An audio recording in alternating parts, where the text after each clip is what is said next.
Nisma Socialdemokrate ka vazhduar fushatën zgjedhore me një takim me banorët e lagjes Kurill në Prizren.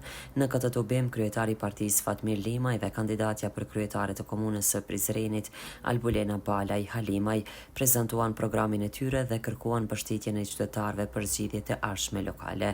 Fatmir Limaj u ka kërkuar qytetarëve mbështetjen e tyre dhe gjatë tubimit, kandidatja për kryetare të Prizrenit Albulena Balaj Halimaj shpalosi vizionin dhe prioritetet e saj për zhvillimin e komunës. Ajo theksoi rëndësinë e përfshirjes së qytetarëve në vendimarrje dhe ofrime zotime për investime që prekin drejt për drejt mirëqenien e tyre. Takimi u shoqërua me diskutime të hapura ku banorët shprehen shqetësimet dhe pritjet e tyre nga qeverisja e ardhshme lokale.